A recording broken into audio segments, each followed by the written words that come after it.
Good afternoon, good evening, good morning, wherever you may be. Welcome into this episode 31 of the HuddleUK podcast. Last week, we were live on YouTube. Thank you very much to everyone who joined myself and Jake on Saturday. It was a lot of fun. We talked for way too long, giving our mid-season predictions of who would win each division. I already don't feel very confident about two of my selections 1 week later on, having seen the games in week 9. That's the way the league goes. We're going to be talking about that a lot today, about the fact there aren't really any standout candidates at the moment. The teams that are top of the power rankings, we're going to give our own suggestions of who is the best team, but the teams at the top are perhaps not the teams we would have expected at the start of the season. So it'll be interesting to get into that. And then we're going to deep dive into all the games this weekend. A few predictions are maybe our touchdown scorer best. Then right at the end, we've got a little bit of fun. We've got a bit of a guessing game for everyone to get involved with. It'll be easier for you to get involved if you are watching on YouTube. You can listen to this podcast on Spotify, Apple Podcasts, or over at HuddleUK.com, or watch us. Join us on YouTube. We'll be live streaming again in the future over there, so make sure to subscribe and make sure to go follow HuddleUK.com. All the online content going. Sean, as I mentioned last week, has been apoplectic with the Bengals defense of recently. Understandably, it's been quite horrific. Just before we get into everything this week, a moment has to be said at the start of the podcast for the Cowboys' passing of Marshall Nealand, which is absolutely tragic news. And I'm sure the thoughts of everyone across the NFL, regardless of who you support, go out to him and his friends and family. So, yeah, truly awful having scored on Monday Night Football for then that to happen a few days later. So, thoughts and prayers with everyone involved in that. This week, as always, I'm going to start calling you co-host, I think, Jake, because we used to do this on each week, but you're a regular figure now on the channel and on Huddle UK. So co-host Jake joins me this week. How are you doing? Thank you. I'm good. I'm claiming squatters' rights, I think, rather than co-host rights. But no, thanks for having me back. We're going to have to ping you over a Huddle UK jersey to wear on these recordings for moving forward. I'm sure you're in good mood as well. I don't want to talk too much about the week 9 results because we have got a lot to get through this week and this week alone.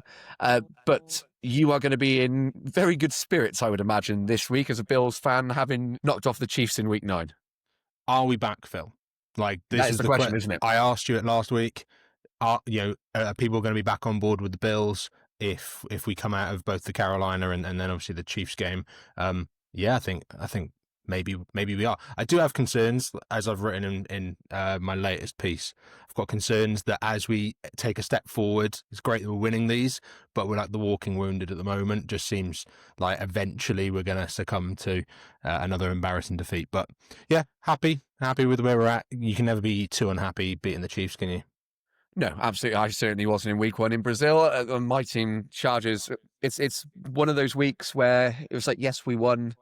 And I'm not sure if you've ever seen the videos of Jim Harbaugh sort of post-game speeches in the locker rooms. They're great. They're always really enthusiastic. And even after the Titans game, there was still this great energy. But there was just this vibe of, we lost Joel. Deion Henley's brother had died a few days before the game as well. And so everyone was very emotional in the locker room. And they only scraped that win against the Titans. The defense only did concede 6 points. It was 7 through a pick 6 and then a special teams kick return. So it could have been worse. We'll get on to the Chargers game and the Bills game in week 10 in a little bit. The other games which will have to be talked about from last weekend was the Bengals Bears. I don't know if we want to call it a horror show, thriller. There were so many words that can be used to describe it. As a neutral, it was thrilling, absolutely thrilling. I looked at ESPN's stats. I think the Bears had a 99.7% chance with 2 minutes to go, and then with 30 seconds to go, the Bengals were winning, and then the Bears went absolute drama. We predicted it, didn't we, last week? We said this was going to be the game of chaos. Yeah, it's like two hot knives through butter, basically, the entire game. One thing that really jumped out to me as a bit bizarre was apparently that was Joe Flacco's first ever 400-yard passing game in his career, which I think, going back to his Baltimore days, you can understand why. He wasn't really known for slinging it. But then he had his like Cleveland stint, and he played from behind for the Jets quite a bit. So I was surprised to hear that. And the other thing as well that really struck me about that was, I don't know if you saw this, that when the Bengals went down the field and scored with, I can't remember how much time was left on the clock for Caleb Williams to then reply. Normally when a team does that, the percentage swing is substantial. And like you said, it was 99 plus% for the Bears initially. That would have then swung the other way, and it did. But they still gave the Bears like a 20-25% chance to win. No, and that speaks volumes when the statistics are kind of telling you that this Bengals defense is so bad that there could be like almost zeros on the clock, and there is still a substantial chance that that they're going to win. Yeah, it was great drama. I was pleased to see Colston Loveland have a breakout game for the Bears, albeit against, just as you say, the butter defense that is the Bengals. So I've seen lots of things on social media this week saying, "Can we have the Bengals play the Cowboys, please?" Because it'd be up, there'd be 60 points each. Just two good offenses and two defenses that are dreadful. Obviously the Cowboys lost to the Cardinals on Monday Night Football. We had some other shocks across the league. The Lions lost to the Vikings. The Colts were the big one, obviously 7-1 going into the week, losing at Pittsburgh against the Steelers. The Panthers knocking off Green Bay at Lambeau Field. So that's kind of the intro. We're not going to break down each game, but as a whole, and I said this, I think 2 weeks ago, maybe 3 weeks ago, I can't remember a league being this wide open. As in, there is no one team that you look at. There is one team that's pretty consistently the number one team in the power rankings right now. And I don't think anyone would have predicted that team at the start of the year. They're a great team right now, really good to watch, but a big surprise. Your Chiefs, well, let's go through some of the favourites and let's sort of tick off what's going wrong, because there is issues across the board here. The Chiefs probably, I don't know if they were the preseason favourites or the Eagles, but you mentioned it in your recap, and so did Tom, our Chiefs writer, but their offensive line is a shambles again. And as we saw in the Super Bowl, it's so important, isn't it? So can Patrick Mahomes carry this team back? Because after the Broncos winning on Thursday Night Football, they have to play the Broncos twice. If they lose at Mile High, the Chiefs, that could be not curtains, but not far off. I think it's certainly curtains for the division. And winning that, I think obviously they've got the chance still to sneak in through the wild card, mainly because, like you've already said, particularly on the AFC side of things, it is just wide open. The Ravens were going into this week 2-5, and obviously got the win. They look very good with Lamar Jackson back now, which just added weight to the argument that from 2-5 they were still almost favourites to win their division and make the playoffs. And you go, what sort of 2-5 team is favourites to win their division whilst back, at least 2 games from their kind of from the leader at the moment? So I think what we are seeing, and you've touched on it there, the amount of injuries across offensive lines across the league is significantly impacting it. You go into that Chiefs-Bills game, Chiefs were missing 3 of their starting offensive linemen, and Josh Simmons being probably the biggest miss at left tackle for them. Jawan Taylor, who obviously has had his challenges since being a Chief, got completely destroyed all game long by Gregory Rousseau. It was an absolute manhandling. He basically was in Patrick Mahomes' lap for much of the evening. You look at the Eagles, and last year Saquon Barkley was an MVP candidate. This year, with the injuries they've had on their offensive line, he's uncharacteristically, fallen back down the pecking order, and no one's really talking about how good he looks anymore, mainly because he's not being given the opportunity because of their offensive line issues. And yeah, you'll know full well that missing both of your elite starting tackles, as the Chargers now are, it's a very different Justin Herbert.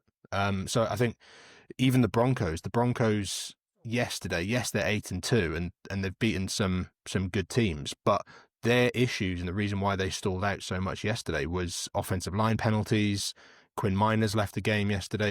And I think what the league knows, and the reason why they pay offensive linemen so handsomely and why they protect offensive linemen as best they can, is that the game really falls apart if you've got a defensive front just manhandling an offensive line, and that's what we're seeing up and down the league, is bad offensive lines with injuries in and out, then resulting in kind of volatile play and volatile results off the back of that. So it's been a strange season so far.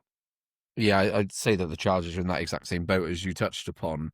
Some teams, it's on the offensive side as well, isn't it? I know the Broncos won yesterday, and we mentioned a lot last week about how they were my Super Bowl tips after a few quarters or a few minutes of yesterday's game. I was, fiercely doubting that.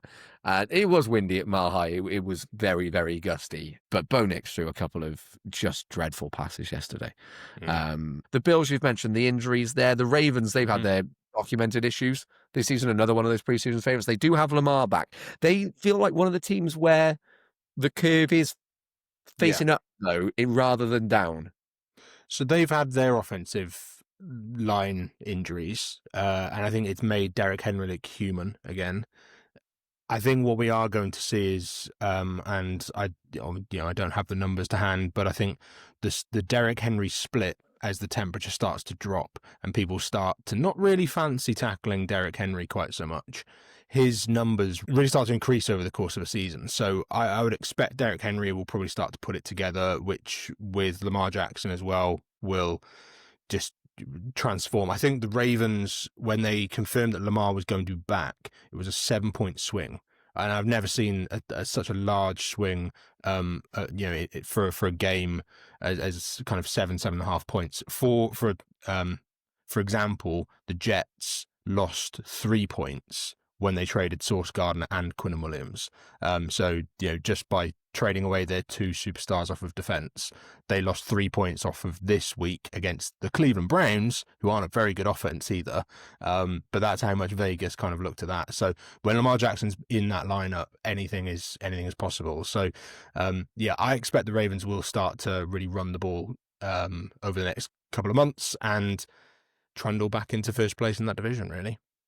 Yeah, the division that last week we described as a 2-horse race. As I said, it's funny how 1 week can change things. Was the NFC North, where we was like, this is the Packers or the Lions to lose, and then they both did lose.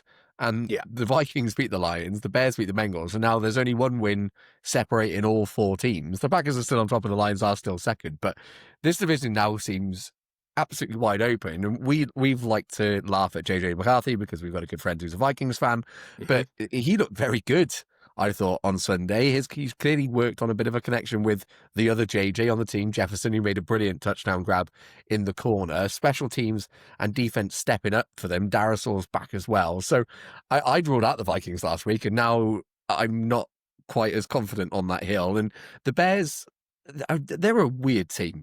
I haven't quite sussed them out this year because I know James, who writes for us for the Bears, he gave his mid-season thoughts. You can see all of our writers' mid-season thoughts over on TikTok and YouTube and the rest of it. He was saying that, the season couldn't have gone much better. They've already matched their win total from last year.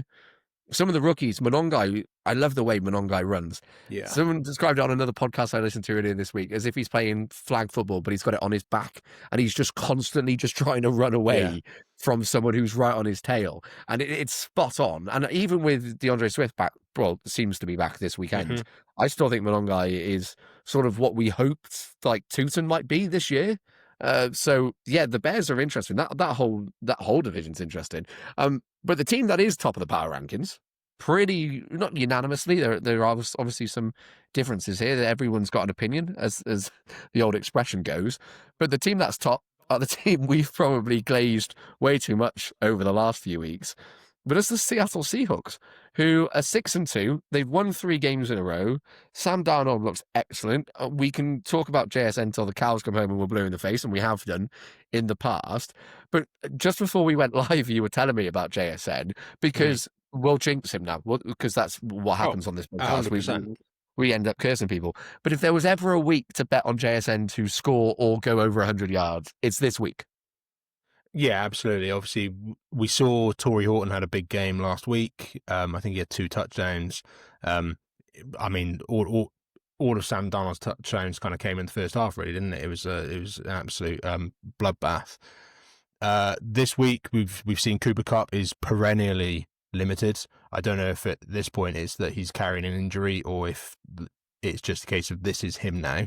And until he's done. Rashid Shaheed has been in the building for approximately 2 days, I imagine, at this point. He does know Clint Kubiak's system. He's played in that system before. He's looked very good. It's where he really broke out in that system. So I expect him to get up to speed quite quickly. Whether or not that's in time for this weekend. What I do like about it, though, is that touching on kind of the injuries on Seattle's side, that will obviously lead to a greater target share for JSN. On the Arizona side, they're going to be missing two of their starting corners in Max Melton and Will Johnson, who at the time of recording have already been ruled out. So I wouldn't say the Cardinals' defense has actually been quietly quite good. They just faced the Dallas defense and they got up on Dallas because that's easy to do because their defense is atrocious. But they held down that passing attack really, really well. So I don't know how well they'll fare against the Seahawks, but I'm expecting a big day from JSN. He was one of the few people that didn't get into the end zone, of course, in the game last week. So I expect potentially to see that get corrected as well. So I think it's completely justified. They're a really well-balanced team. I think Mike McDonald is an excellent coach, right from it calls an excellent defense. It's always a really good indicator of how, when a coach moves to another team, how that next unit fares, or how that old unit fares, sorry. So, Mike McDonald left Baltimore, and Baltimore's defense has really fallen off a cliff. It takes a little bit of time for these things to bed in, but this season people have been calling for Zach Orr's head as a result of some of the defensive performances that we've seen from Baltimore, and it's been on the decline since Mike McDonald left. I think with Mike McDonald, we're seeing an excellent coach there, from a really solid cultural coaching tree in kind of John Harbaugh as well. And yeah, I think that the Seahawks are really starting to put it together, which I don't think many people saw certainly when the Geno trade took place. I think everybody expected them at that point to be drafting the future quarterback and to be going through a little bit of a not a rebuild necessarily, but going again, which you could have understood as well, just quickly, because the Rams, Matthew Stafford is about to retire. He's probably not got many seasons left. This might well be his last season. The Cardinals, there's question marks around Kyler Murray.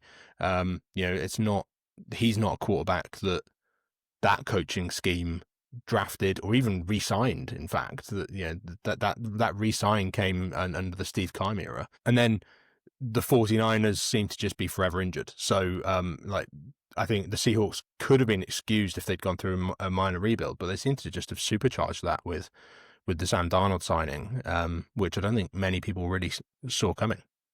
No, I certainly didn't. I said months ago now, it's pre-season, that one of my hot takes was that Kyler Murray wouldn't be the starter for the Cardinals come 2026. And he's now been put on IR, and I still hold that feeling that there is a chance he may have played his last snap for them, because they undoubtedly look better with Jacoby Brissett at quarterback. Yeah. And that's not slagging off Jacoby Brissett, but he is a perennial backup. A good backup, one of the better backups in the league, and has been for years. If you've got to miss your backup, you like that. As the Chargers fan of having the likes of Easton Stick, Jacoby Brissett would have been lovely.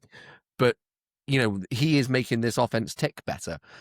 My one quick glaze of Jackson Smith and Jigba, and it's only because I saw the stats when I was looking through. It's only because I was looking through players on Sleeper last night of who to trade for, stuff like that. Of players with over the bit about him, which I think we mentioned it before, but I saw him in a certain metric, and then I had to look it up more. But I couldn't believe that his average yards per reception is higher than people like George Pickens, higher than people like Marvin Harrison Jr. Because I think because we've got into the habit of the last couple of years seeing him as the short range guy with DK Metcalf going long, I've got used to him just running slants. Mm-hmm. But his, for players with above 30 catches this year, he's got the second highest yards per reception. I'll give you one guess for who beats him. I mean, this is across the NFL. If you do more than 30 catches and a higher yards per reception, I'll tell you that they're an NFC player, to give you to narrow it down slightly. They're an NFC player.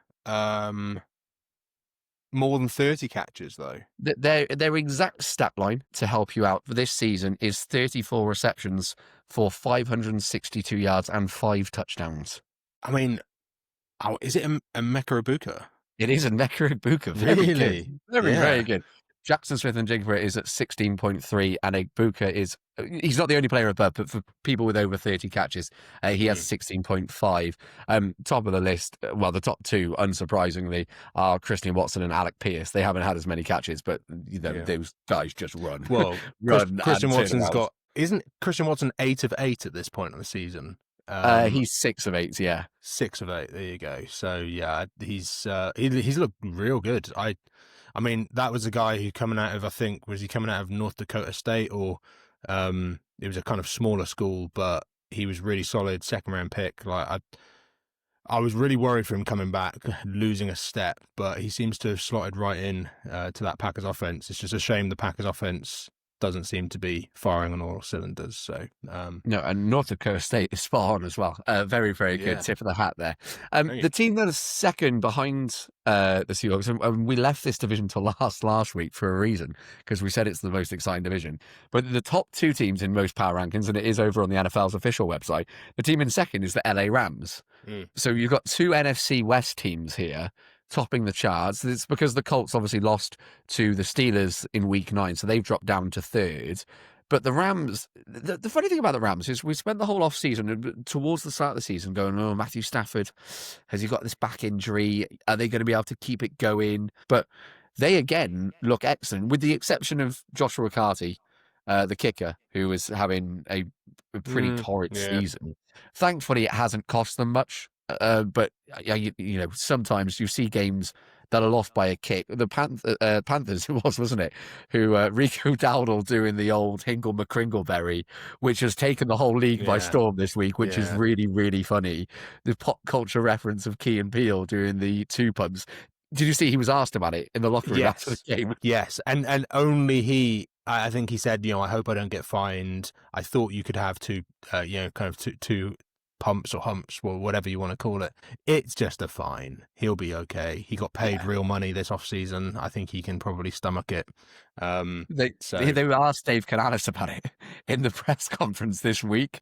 They literally said to him, and he batted it away very, very well. He gave a very professional head coach answer with, we've all got to look at ourselves. We know we can't be giving away stupid penalties, yada, yada, yada. And then at the end went, but I have put in a word to Key and Peele about changing the sketch because, apparently it's only one pump nowadays. So, that's right. But I mentioned the Packers because obviously because of that penalty, they then missed the extra point. And there was a while in that game against Green Bay where I think you messaged us actually saying this would be so Panthers if it would be so a comedy Panthers. sketch penalty cost them the win. Because it does happen so often. You see one kick here, one kick there can cost them a game. So I think that's the Lions. Sorry, not the Lions, the Rams. I mean, if your kicking is your biggest issue, that's a good thing in the NFL because you can swap kickers pretty easily. Teams do it all the time. But that's the biggest knock on them. You were saying you'd have JSN over Puka, but Puka and Devontae Adams, is there a better 1-2 in NFL right now? Maybe Higgins and Chase? I would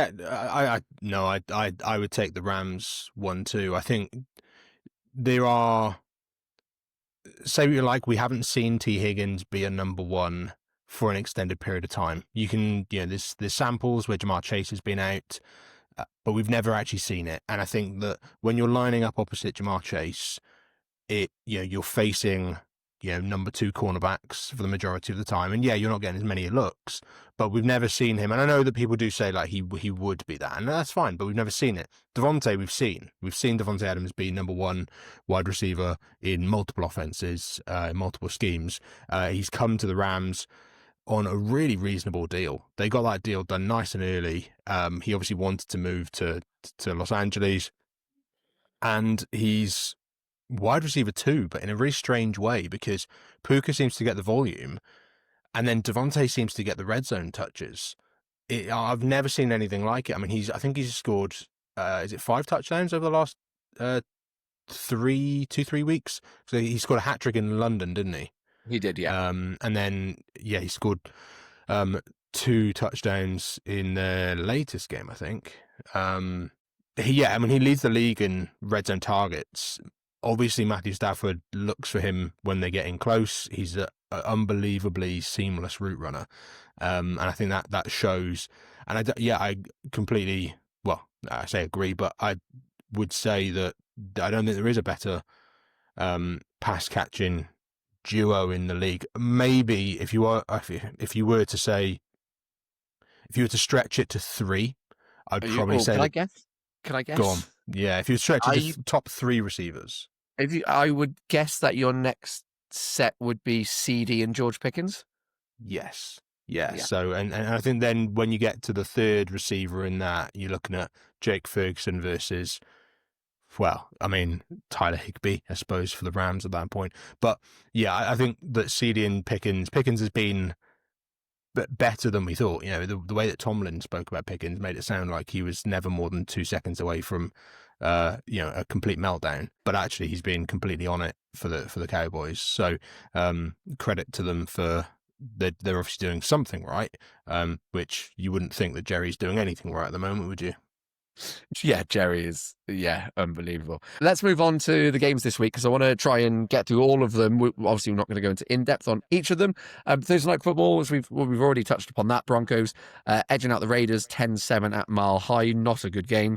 Remember looking at the clock last night at 4 a.m. thinking, why the hell am I still watching this? Not a thriller. The early game, Sunday, we're in Germany. First game in Berlin. The Colts, I think when the Colts-Falcons game was announced, nobody looked at this in much joy. Now it could be a good game because the Falcons on their day are the worst and the best team in the NFL, as we mentioned last week. Don't know what they are, can't work them out. The Colts, it was bad for the Colts. There's no two ways about it against Pittsburgh. The Pittsburgh Steelers defense lived up to what people expected it to be with the talent that they've got there. I think they had 6 takeaways in the game, 3 interceptions and 3 fumble recoveries. I might need to fact check myself there, but I'm pretty sure that's correct. So was that an off day? Are we just sort of disregarding that one as Daniel Jones had a moment where he reverted to type to his New York days? The Steelers are very good with Highsmith and Watt. We know these are talented players, and against the Falcons, albeit on the other side of the world in Germany, we expect the Colts to come out on top of this. Yeah, I'm not reading too much into this. I think when you look at it, I can't tell you who the Colts lost to earlier on in the season. Mainly because if you keep track of all the losses that all these kind of top teams seem to be having, like Philly and the Chiefs, etc. There's just too many out there. There's nothing. They don't stand out anymore. I think what we saw in this game, and I think what they need to correct, and hopefully this trade with Sauce does that, is the Steelers punched them in the mouth early on in the game. They took away the fact that Jonathan Taylor needed, is the focal point of that offense. They took that away because in a blink of an eye they were up, like, I think 21-7, 24-7, and 17 unanswered points in the second quarter is going to do that to a team. That then put the onus on Daniel Jones against that Steelers defense to then try and win the game. And we know from priors with him that isn't necessarily a recipe for success. It's not what the Colts really want to do. So I'm not taking that forward, looking at their schedule, as something that a lot of these teams, particularly the Falcons, I'm not expecting the Falcons to be able to really, like I said, punch them in the mouth, get up big. Their offense has that capabilities, but I don't think the defense is necessarily going to be able to slow Jonathan Taylor down enough. So I'm not reading too much into this kind of freak defeat in a way. I think that what the Colts will have learned from their lesson is we can't afford to go down by 2 scores and ask Daniel Jones to then try and throw us back into this game. That's just not going to be how they're going to win a Super Bowl. So I'd fully expect the Colts to be back to business in Berlin. Yeah, I would agree with that. The worst game on paper, at least. Actually, maybe not. There's a couple of there's a ones few that worse games in contention for this one this week, but I think the Jets-Browns one is sort of the comedy one, at least. Given what the Jets have traded away, I know they had one good day on offense against the Bengals, but you can't say that was a good day on offense when you're playing the Bengals and use that as rote. Jets-Browns, I don't want to watch this game. No interest in this game at all, other than my growing love for Carson Schweschinger, who's questionable to play anyway. Yeah. I think this That's actually, I don't want to talk about the game, but what I want to ask is how long until we see Shadur Sanders? Well, okay, so that's a great question because this is a game where if you want to find out what you've got in Dylan Gabriel, you have to unleash him in this game.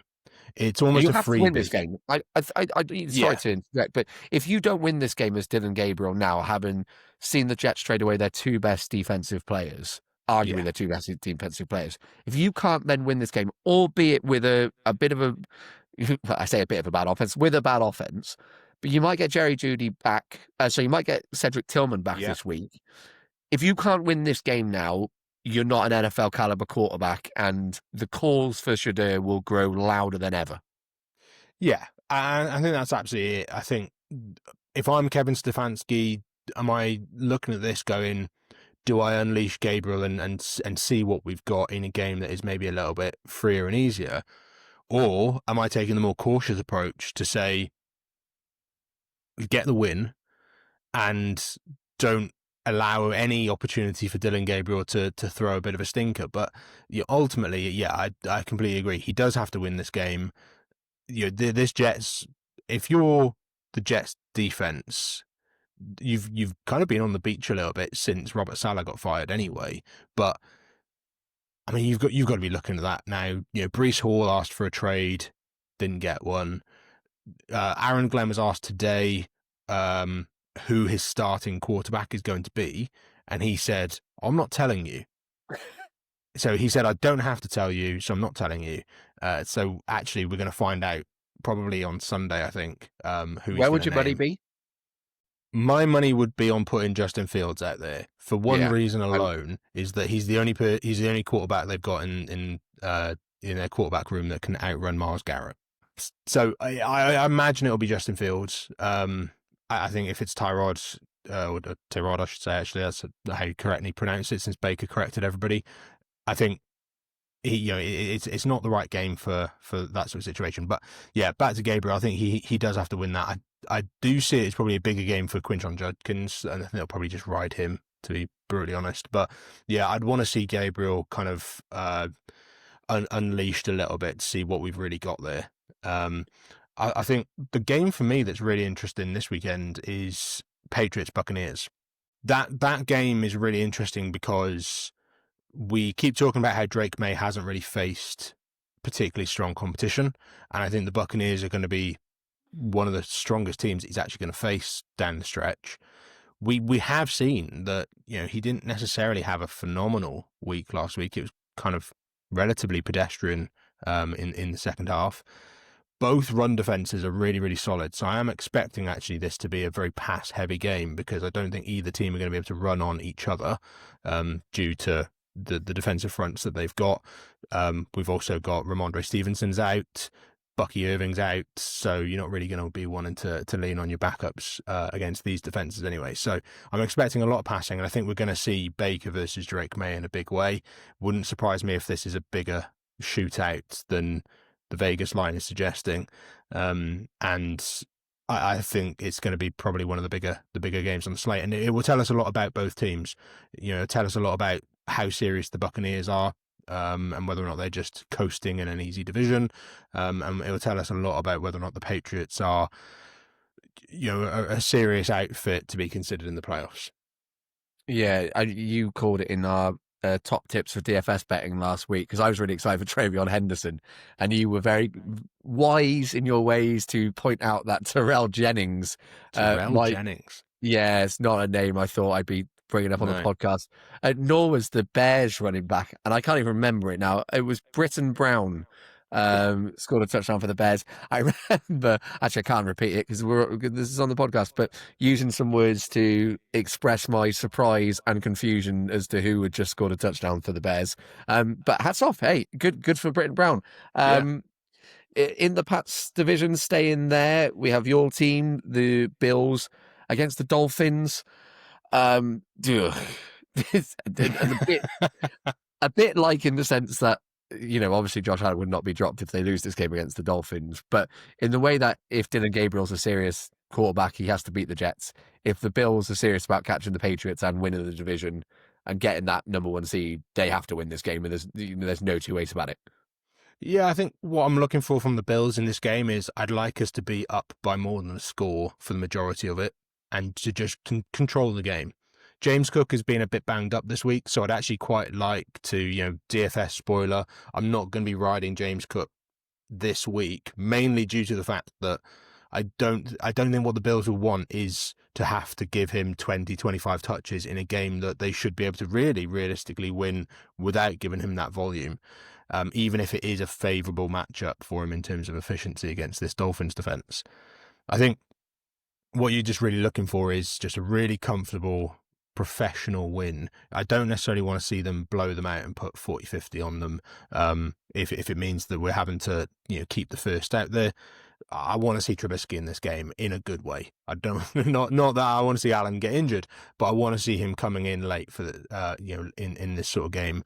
When we played the Dolphins in kind of I think week 3, when we played them earlier on in the season, it was just way too lockstep and too close for a large portion of the game before we got the job done. So I think that's what a lot of Bills fans will want, and to be perfectly honest as well, that's what Brandon Beam will need, because he didn't do anything at the trade deadline. So if this offense doesn't put the Dolphins to bed in a comprehensive fashion, people are going to ask questions as to why we didn't go out and get someone.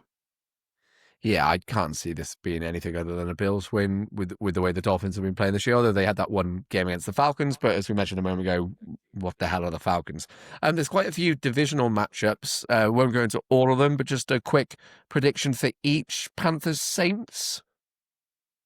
I mean, we keep talking about matchups where one of the teams is trading away their players basically, and almost I don't like to say tanking. I don't think anybody's necessarily tanking, certainly not the Saints, but I do think the Panthers are starting to. Are the Panthers going to the playoffs, Phil? Is this what are they sneaking into the playoffs? I said on the live stream last week, I think the Panthers are a good team, and people can laugh at that, and I understand why you would laugh at that, but I genuinely think the Panthers are a good team. They're a bad team with an absolute horror show in their locker. They have the moments against the Bills. I mean, I know that was Andy Dalton, but they do have those games in them. But I think they're a much more solid team than people give them credit for. And I'm not comparing these two quarterbacks. I want to make that clear. But I did see someone put on Twitter today, if Bryce Young had the game that Bo Nix had last night, people would be out in pitchforks for him. Yeah. And because Bo Nix,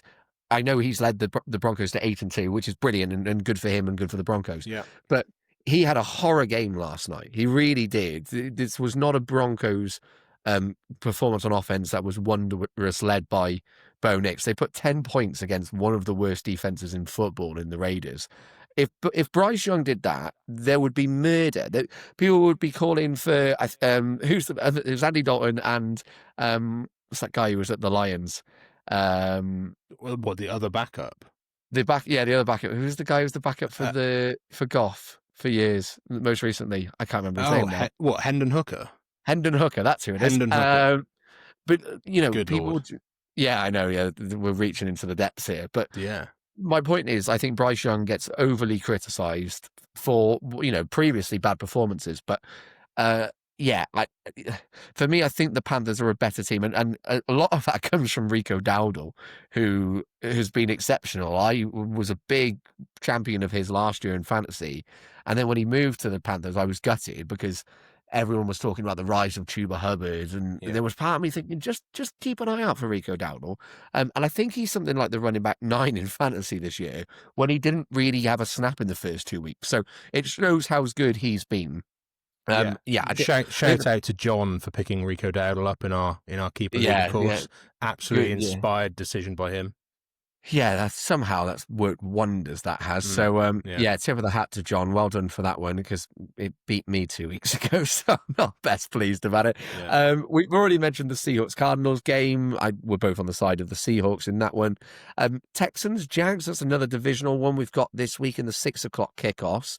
This is defense against whatever the Jags are. They're in that middle tier of Bears and Falcons for me, where they have great flashes. The win against the Chiefs was great, but if they miss one or two players, and this week it looks like they're going to be without Brian Thomas Jr. They're already without Travis Hunter. Yeah. So we're going to have a wide receiver 1-2 of Jacoby Myers after the trade and Parker Washington with Yeah. Trevor Lawrence.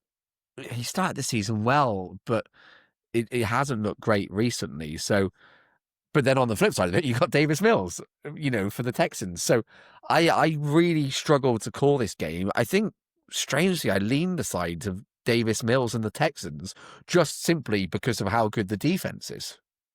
I think it's exactly that. I think that the Texans, we've seen them previously control the clock against the 49ers. That's absolutely going to be their tactic in this game, and why wouldn't it be? And just allow that defense to cook the Jaguars. I'm willing to sit here and say that if Trevor Lawrence has chosen this week to turn up and be composed, and I think what's surprising with him is he's got all of the traits of a top quarterback. He's 6'6". He's he can move, like he gets out of the pocket. He can actually move. He's not scrambling quarterback by any stretch, but he sometimes make throws, but he makes really dumb decisions sometimes, and it's really, really strange. So yeah, I'm leaning Texans in this one. I just think that this defense is going to give so many short fields for maybe Kaimi Fairbairn to just knock over 15 points. I mean, is that really what it comes down to? It could well come down to that. We don't have time to go through all the other games. So, in a word, Vikings-Ravens. I think the Ravens are going to run the ball. So unfortunately, yeah, I'm leaning Ravens in this one.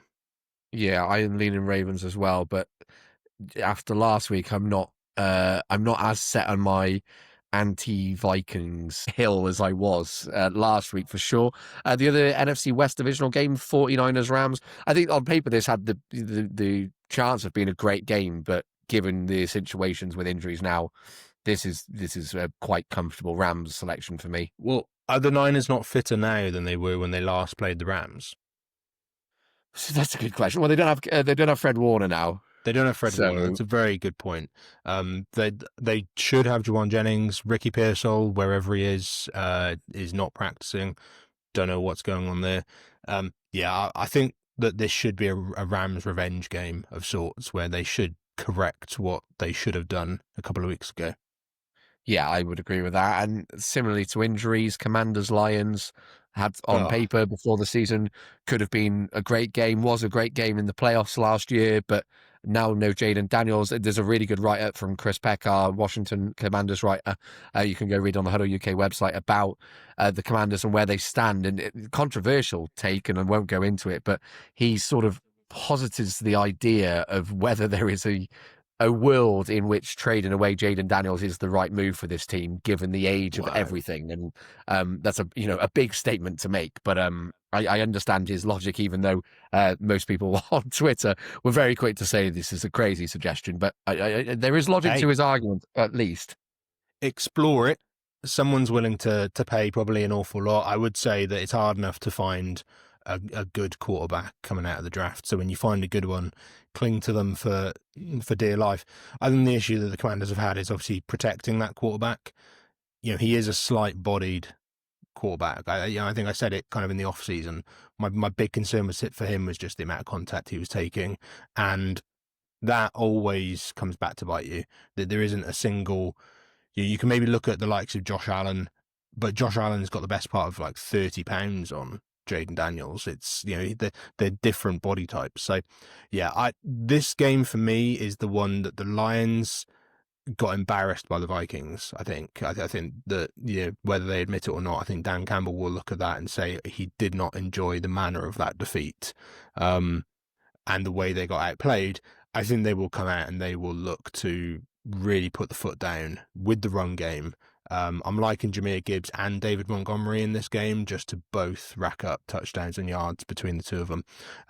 That Commanders defense is getting worse and worse and worse. Statistically, it doesn't look as bad because it started off generally fine, but it's one of these defenses that is now regressing quite substantially, and is borderline as bad as the Bengals over the last couple of weeks. So I think this is one that I think is going to really lean very heavily the Lions' favor. Yeah, I would agree. Just while you mentioned it, you're talking about sort of the rushing ability of the quarterbacks. Do you know which quarterback has the most rushing yards in the NFL this year? Is it Justin Herbert? It's Justin It's Herbert, Justin yeah. Herbert. Yeah. Which, if you'd have told someone that at the midway point of the 2025 season, Justin Herbert would have the most rushing yards, people would have laughed in your face. It's Justin Herbert, then Justin Fields, then Patrick Mahomes and Josh Allen. So, obviously Lamar Jackson has had a timeout injured, Yeah. which plays a part of this. But Justin Herbert has 4 yards fewer than Kamani Vidal and 9 yards fewer than Omarion Hampton, which is very, very bizarre. As a Chargers fan, I can't quite wrap my head around that. Seeing Justin Herbert at the top of the quarterback rushing charts. But hey, there we go. Actually, that's a good segue because the 2 primetime games to end the weekend are the Chargers at home against the Steelers. And I'm not saying this because I'm a Chargers fan, but I think this is the game that I find the hardest to predict this week. Yeah. I think I lean the Steelers by a point, maybe 2, but I find this one really tough to call. I think it's tough, and I think it's going to really come down to how much pressure the Chargers. Funnily enough, it's going to come down to how much pressure the Chargers can get on Rodgers, rather than the other way around. Which you might think that, given the offensive tackle issues that the Chargers have, you might think, well, T.J. Watt, facing. I mean, who is he going to be facing? Is Trevor Penning already going to be in the lineup? I would imagine so, yeah, because Might have to be. even some of the Chargers' backup tackles are out injured. So everyone's talking about Joe Alt from the Titans game, and that makes, I understand why totally.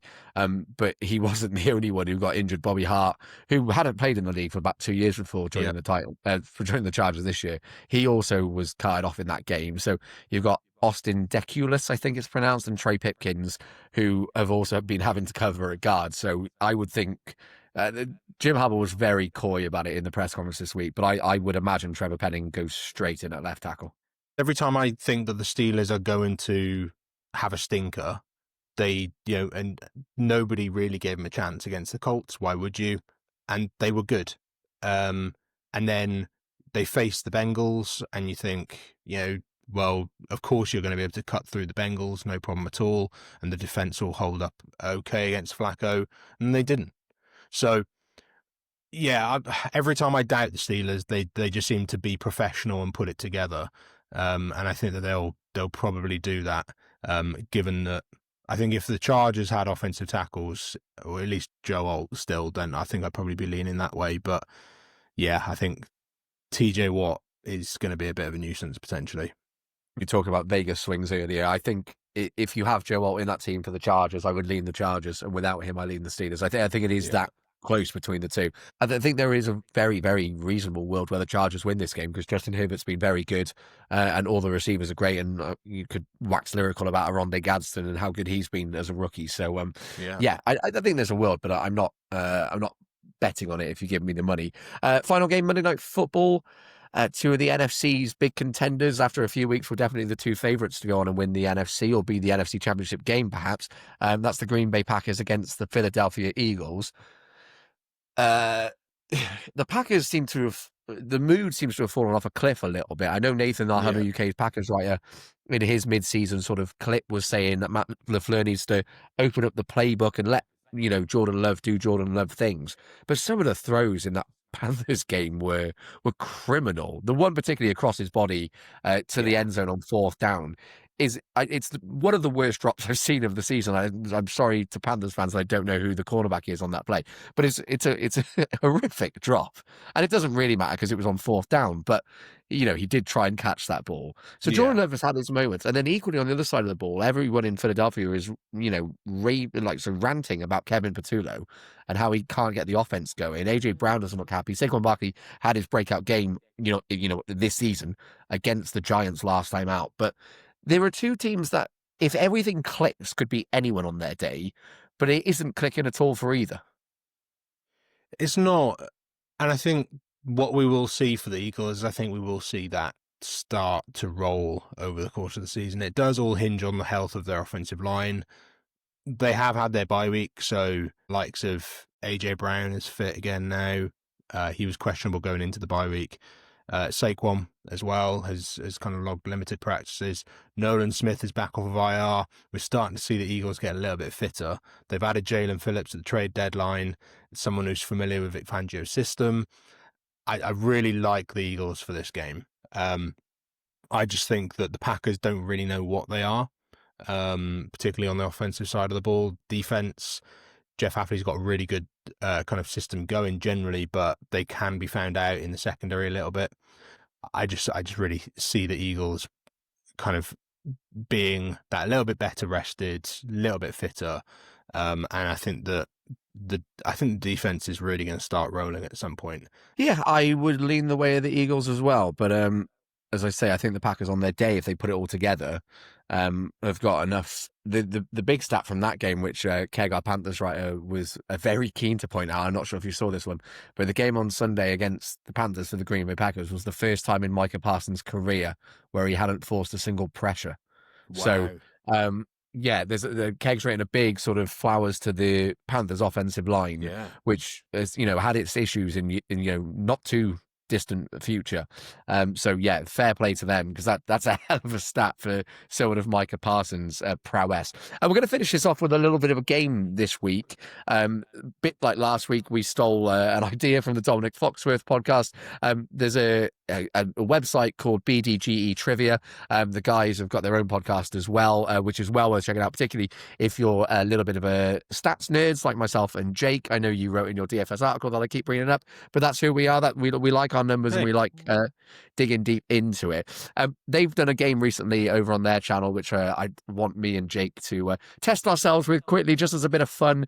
Everyone listening can get involved. If you're watching this on YouTube, you're going to see a list of player names on the screen for both of us in a minute. If you're listen to this on Spotify or wherever it might be, if you click on the description of this episode, you'll see the names of the players that we're about to describe. The very short description of this game is both myself and Jake have been sent 7 player names by a friend of ours. Neither of us know who the other players and 7 players are, and we have 15 words in which to describe all 7 players. Just for the rules, for those who haven't seen this game before, if I give 2 words, if I said Dolphins receiver and I had Tyreek Hill and Jake guessed Jalen Waddle, then I would have to give a 3rd word. So we're going to kick it off with my player number 1 that I've been sent, and I'm going to go with Texans. And then 2nd word. Actually, well, I'll just go Texans to start, because I don't have to go 2 words to start. I'll just go Texans. You're going to go Texans and ask me to just choose any active Texan. Excellent. This is phenomenal. I'll say CJ Stroud. Okay, so I'm going to have to go for a 2nd word here, and I will say superstar. Oh, God. Now I'm trying to think what Tom would have done. I'll say Nico Collins. Nico Collins is correct. Okay, so we've got the first one in 2 words. Next one, I'm trying to think of the best way to do this. And I'm going to say Titans, Dolphins. Titans, Dolphins. Someone who's featured for both of them. Now you got your thinking cap on. Yeah, I do. This is Titans, Dolphins. If you don't have it, I'm going to have to give you a 3rd word. Yeah, I think you're going to have to give me a 3rd word here. Okay, this is going to be a struggle. I'm going to say deep. Deep. We're going to see how much we're not on the same wavelength. Like, who's a deep threat who's featured for both of those teams? That is the wavelength I'm on. At least we're on the same wavelength. I've got no idea. This is not looking good for our 15 words, at least on my end. No. Well, I think I'm definitely the loser here, aren't I? Who's opposite Jalen Waddle? Yeah, well, to be fair, this is a tough one that I've been sent here, because I don't know how many catches this person has this year. But you're on the right lines. Yeah, I'm on the right lines. This is killing me. Right, I tell you what. Should we move on to the next one and then move see on to the next one? And okay, so we're up to 5 words so far. I'm going to, for the next one, I'm going to say Denver Hairy. Denver Hairy. Hairy, yeah. If you watch any Denver game, that's the word that comes to my mind. Denver Hairy. Nick Bonito? No, it's not Bonito. So I will say, as the next word, I will say 49ers. Oh, this is more difficult. I thought this was going to be easier, in all honesty. I reckon Tom's right stitched me up here. Your name's a lot nicer than mine. I've got some ideas. Yeah, I think so. Okay, I'm gonna move on. But there's one that I think is nice. Oh yeah, but now we're running out of words. So I'm gonna say utility. This is the same Denver guy, yeah? No. I'm moving on to another one. You're I'm moving on moving to on to someone another completely else. completely new. I'm gonna say utility. Utility. I'm assuming it's utility back, so it's going to be like Kyle Juszczyk. No. Next word then I'll say is Saints. Oh, Taysom Hill. Okay, Taysom Hill. We got that one in two. Good. That's Okay, a solid. good one. Well, we'll say. See, this is tough. This is a tough name. It's a name that I would know, but Chargers fullback. I'm including fullback as one word because it's hyphenated. Oh, what? The guy that scored the touchdown the other day? Absolutely vultured Kamani Vidal. Yeah, it's one of my favorite players. But yes, this is a niche name. That it's like Matthew or Michael Blackstock or something. It ends in the same three letters. Yes. Matlock. Matlock. There we go. Good. I'm gonna go. count that one. Scott Matlock. Yeah. Yeah. So we've got 2 for that, 2 for Taysom Hill, 2 for Nico Collins. We're currently on 3 for the other 2, so we're in trouble here. I can't believe Tom has included the Chargers fullback in the list. He's absolutely stitched me up there. So I'm for the next one because we have to be skimping here. I'm just going to say Colts and hope that you get it. Colts. Daniel Jones. No. Guard. Oh, Quentin Nelson. Quentin Nelson. Okay, so if you get this one in one, then we've got a chance. But I think we're over here technically. There's no way we're getting this in one. Hairstyle. Hairstyle. This is the worst clue out of the lot, by the way. But I'm trying to think Hairstyle. of something in one that could feasibly like be related to the player. Like, well, there's a couple of players actually that come to mind now. I want to say Alex Anzalone, but it's probably not him. Hufanga. Oh, well, right. Okay, so Hufanga is the Denver one. So right. Okay, brilliant. Cool. Denver Harry, we've got now in 3. 49ers, yeah. Yeah. Oh, I can't believe I forgot about Hufanga. Yeah. We'll come across to the Broncos. So we've got that one in 3. So hold on, 2, 3, 8. I think we're in trouble still. Okay. Unless you can get if you can get the Titans Dolphins deep, then I think I might have one more word left. Titans Dolphins deep. It's not like Malik Washington.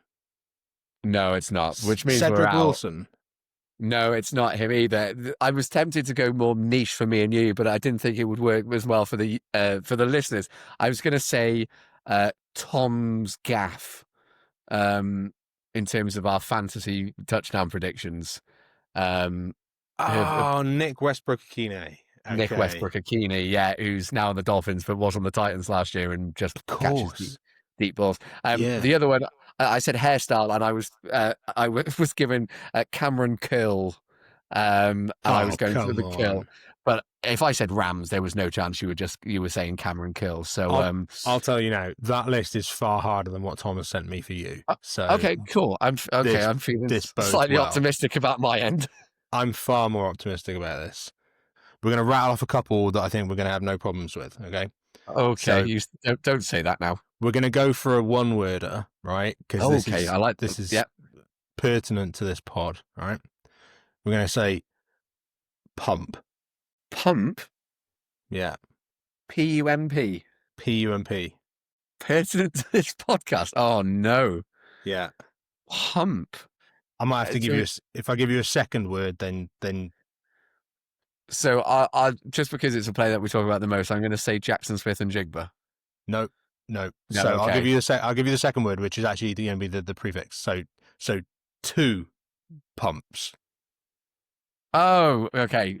So Rico Dowdle. It is Rico Dowdle. Yeah. Okay. So we're two in the first word, right? Okay. Second. So we're going to go for 2. Colts tradee. Okay. Sauce Gardner. Sauce Gardner, correct. Okay, we're so far we're on 2. You can do 2 for everyone, so this is a good start. Okay, McCarthy protector. Okay, so we're looking for a Vikings offensive lineman. Is what I'm hearing from that. Mm-hmm. Now I've got to rattle through Vikings offensive linemen and work out which one of those I fancy the most. I guess because I said his name earlier, I'm going to go back to that well and say Christian Darrisaw. It is Christian Darrisaw. Very, Cool. very Okay. nice. So with 3 I down, was 6 thinking to myself, guesses. it's not going to be Will Fries, is it? It's not a Wolf. That was the first name that came to my mind. I was like, there's no way he's gone Will Fries. Okay, good. Yeah. Okay. So It's going to get tougher now, isn't it? yeah, a little bit. Right. So we'll go with this one. We'll go Jerry's gaff. Jerry's gaff. Yeah. So, well, I'm putting you in conflict because there's a couple. yeah, which one? So, assuming Tom hasn't put Jonathan Mingo, I'm gonna guess Micah Parsons. Yeah, it is Micah Parsons. Yeah. Okay, phew. So Okay, we've got good. 8 words off 4. Okay. We'll see how we go with this one. We'll go Bills linebacker. Bills linebacker. Oh, flip. So this is your boys. See, this should have been the other way round. Yeah. The worst part about it is I want to say, did they play in the Chiefs game? Because I remember reading your report from it. I'm gonna. I'm trying to put my head in Tom's head, which is a scary process. But I don't know if this is the right one, but I lean Matt Milano. Matt Milano would be the right way to lean. We're still rolling. We're still Yeah, we got 5 words. 5 words for the last 2, I think. We'll go with Colts receiver. Okay, Tom is a Colts fan. Who is he going to have gone for? Because you just said receiver, so it could be a tight end as well. So let's go with Josh Downs. No. That's a shame. That is a shame. It is a shame. I'll give you the word deep to go along with that. Okay, Alec Pierce. Realised that I shouldn't have used the word deep because it's not Alec Pierce either. So that's No! good, isn't it? So we've just burnt all of our words. So hold on. So you can give me one more word, and then we have to get the last one in one. So I assume I know, but give me one more word. I'll give you one more word. The word is wide. So it is wide receiver then, I assume is what you're saying. And it's not Alec Pierce, and it isn't Josh Downs, but it is a deep threat. It's Michael Pittman? It is Michael Pittman, yeah. Okay. Yeah. Oh, that's such a shame because that was the obvious option. Okay. I was hoping you'd go with like wide receiver 1 off of it. But I understand the reckoning for getting into Tom's mind. And that's my error for Alec Pierce getting in my way there. Because I do consider Michael Pittman to be a little bit of a deeper threat than Josh Downs. Right. So, one word. One word for this final player. Was this the player you were trying to save words for? Yeah. Great. Yeah, because it's not that easy. Okay, lovely. I'm gonna give you Bills, and I hope I get it you're right. gonna have to throw a dart. Okay, and so so I'm going to work on the assumption that you said it's a bit harder. So I'm not going to guess Josh Allen. I'm not going to guess James Cook. How many defensive players has he got? He's not picked many. He's picked an offensive lineman, but he's not going to have picked 2 Bills defensive players. That would be a bit crazy. So again, I'm really trying to get into his head here. You are. I think it's working. Is it working? Yeah. I'm going to say, I'm trying to get in his head, and knowing that I'm playing you, I'm going to say Josh Palmer. Oh no, I like the thinking. It's not Josh Palmer. Is it Khalil Shakir? No, it's not Khalil Shakir. No, okay, go on. You are on the right side. You're on the right side of the ball. I'm on the right side of the ball. Dalton Kincaid? It is Dalton Kincaid. I thought you were going to get there when you were talking about the fact that he hasn't picked a tight end. Oh, he hadn't picked a tight end. See, I should have kept going down that well. So, that's a shame. But can we all agree that your list that Tom gave you versus the list that there were no fullbacks on this list? No fullbacks. No, there weren't. No, and So Cameron Curl is tougher as well, and Nick Westbrook-Akini, who I don't know how many catches he's had this season. He's got 10 catches all year. There we go. So, yeah, thank you for that, Tom. Thank you for making this podcast end on a down note. That's 0-0 between me and you. Neither of us did it, which is a shame. That was a proper Raiders Broncos fest. That. Yeah, hopefully, if you're listening, you had a better success than we did. We'll have a little go next week to try and see if we can do it 15 words. Maybe for us, we're going to have to up it to 17 words because clearly... Just clip the first 5, Phil. Just clip the first 5. We'll pretend like nothing else happened. Yeah, we smashed the first 5. Yeah, it all went downhill after that. Jake, thank you very much for joining.